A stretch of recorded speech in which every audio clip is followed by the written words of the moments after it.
From a film which starts with the line, "I don't know if the story I want to tell you is entirely true." The convention of providing any kind of answers and resolutions is aggressively replaced by the need to ask questions and even bigger questions. After every Michael Haneke film, the urge to ask what does Michael Haneke tries to say is replaced by the question, what does Michael Haneke wants to ask? The White Ribbon, or the Children of Germany story, sits at the top of the Michael Haneke filmography, of course because of its success in most of its cinematic aspects, but also if we go by the sheer number of questions he asks in this one compared to his other films. In this video, we'll see the question Michael Haneke asks through the White Ribbon, and then we'll try to get deep into the faint direction he points, where the answers might lie. The primary question of this film is, where does evil come from? Firstly, let's come to a common understanding of the word evil. The Oxford Dictionary definition of the word evil is a force that causes bad or harmful things to happen. I think this is an objective enough definition of the word with lesser room for vague interpretation, and it will be immensely helpful in our common understanding for the following analysis. Now, the White Ribbon depicts the strange events that took place in a remote German village.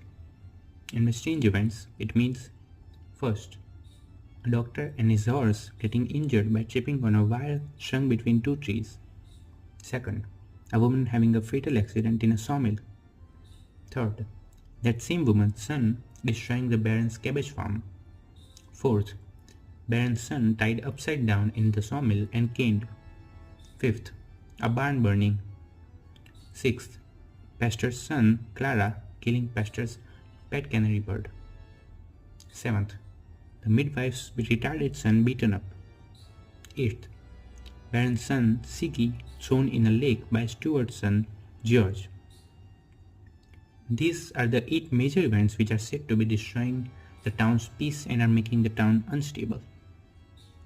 Seeing these events in the film and any such event in real life with a negative outcome are usually seen as exceptions and complete in themselves.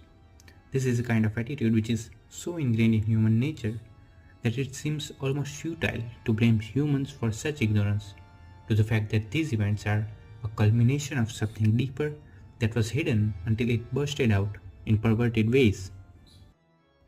If you watch the film with enough care, it becomes quite apparent that most of these crimes are indeed committed by the children.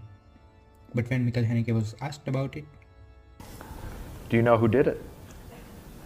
Maybe. The reason he doesn't explicitly say that yes, the children did it is because if he said so, the curiosity will be more or less satisfied and the film will lose its grip around our mind. Earlier that it could have not left our mind so easily if we were given the freedom to decide for ourselves who did it. Now to me, religion, beliefs and repression seems to be the primary reason for the acts committed by the children. But before that, let's get into other events that might have something else at its center.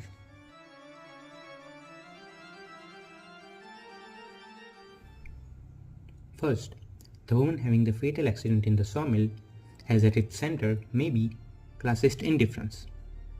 Later we see that her son destroys Baron's cabbage farm as a revenge. Now it's very interesting to see that we don't get a single proof or detail about the accident that can make us blame anybody like Baron. It's kept ambiguous. Baron might or might not be responsible for such casualty. And a polarity is also seen between the attitudes of the woman's husband and her son. The husband who prefers to believe that Baron must not be responsible for this because most of his family is employed by the Baron, and his son wanting to revenge the Baron who he sees responsible for the accident, maybe because he is not completely aware of his family's financial dependence on Baron. It's worth noting that most of these acts have some religious and cultural grounding.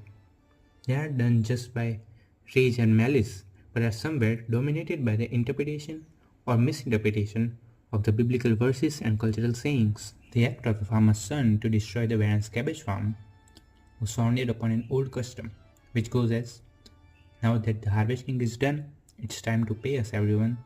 Any miser who leaves us in a rut, he shall have his cabbages cut. After this, the event of the barn burning was left quite brief and vague, so I'm not able to say anything tangible about that. But another act in which, according to me, there is no direct influence of religion and beliefs is when Stuart's son throws the baron's son into a lake.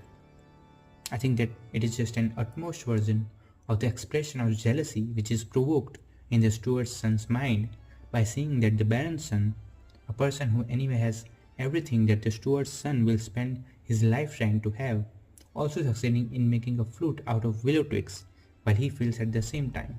Now the acts of the children. First, the doctor's accident.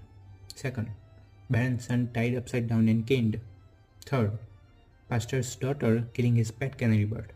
Fourth, the midwife's retarded son beaten up. 3 out of these 4 events are done to someone weaker than the children. In the doctor's accident, we see that it does not have a direct encounter with the culprit. This is all the more reason for the children being responsible for these acts. Now, as I said before, these 4 events seem to have their seeds in religious beliefs. It seems that the leader of this group of children are the pastor's elder children, Clara and Martin. First, let us look at the biblical verse from Exodus 20 verse 5, left with Hansi, the retarded boy, after he was beaten up. Gott, der daheim sucht, der Vermissetat an den Kindern bis in das 3. und 4. Glied. In the later cases, we see that the one who is assaulted is a weak and innocent being, the son of Baron, the canary bird of the pastor, and Hansi, the retarded boy. It looks as if the children were committing these heinous acts not on the one who, according to them, deserved it, but to the one of the following generation. There seems to be 3 reasons for this. First, because the children can't punish the adults directly. Second, it would be more hurtful to the adults if they hurt their offspring. And third, of course, the interpretation of the biblical verse. But why would they want to punish these adults? The baron, the pastor, and the midwife? I have a theory that these children believed the rumor of the doctor having an illicit relationship with the midwife, and the reason Hansi, the midwife's son, was retarded was because they tried to abort him to escape the shame his illegitimate existence would bring to them if the relationship was disclosed. And the reason they set up a wire between the trees for the doctor to trip might lie in their awareness from some source of his treatment of the midwife and his daughter. Now, why did they want to punish the baron? It's important to know that the baron's son was tied upside down and beaten in the sawmill. It's the same sawmill where the farmer's wife had the accident. As it gets cleared later that this act couldn't have been done by Ferdinand, the one who destroyed Baron's cabbages, because he was at a different place when the Baron's son was assaulted. There is a possibility that this time this act is done by some of the other children in the large family of the farmer to take revenge for their mother in the place of their brother. Now, why did they want to punish the pastor? When Clara kills the pastor's canary bird, she is perhaps punishing the pastor in response to the innumerable restrictions and cruelties the pastor makes her and her siblings go through. From making the whole family sleep hungry just because Martin and Clara were a little late for dinner, to tying ropes around Martin's hands to his bed at night so that he isn't physically capable to touch his genitals, the pastor forced a great deal of guilt and punishment in the minds of the children for minor childish offenses. Not to imply that the pastor is a sadist, he himself says that he is experiencing a greater pain than the children he is inflicting this punishment upon. The reason he acts so is because, according to his beliefs, such punishments are necessary to make children into decent human beings. For him, to live against nature is to live according to God. Belief is the center of his discourse.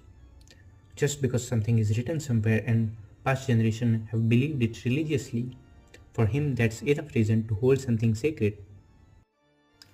The restriction he imposes on his children with the hope to mold them in a certain way invariably would turn into something far worse than his worst fears, and he gets just a faint glimpse of this fear in this film. This film ends with the start of the First World War. It's a symbol that this same generation, which has accepted a religious authority without question, will also accept authorities like Nazism and Stalinism. Sure, Nazism and Stalinism are atheist authorities, but their center is the same as the one with the acceptance of any religious authority, which is belief. All these authorities seem to have one agenda, that believe, not in the individual but the collective. We are but a pawn for the higher purpose. Don't question it, it's offensive. Believe, have faith.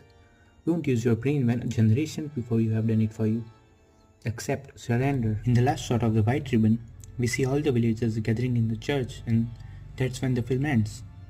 But we get to see Michael Haneke's commando, subtlety and implications when we see that in the last page in the script of this film, the last shot is written as a freeze frame shot of Clara, who is named Mary in the script, singing with the chorus. Maybe he might have shot it, but didn't include it in the film as a means to refrain from even implying an answer. The White Ribbon is a great work of art, which doesn't declare statements but makes us rethink things which we might conceive as true. It makes us rethink our relationship with authority, religion, beliefs, morality, and everything in between. That's what a great work of art does.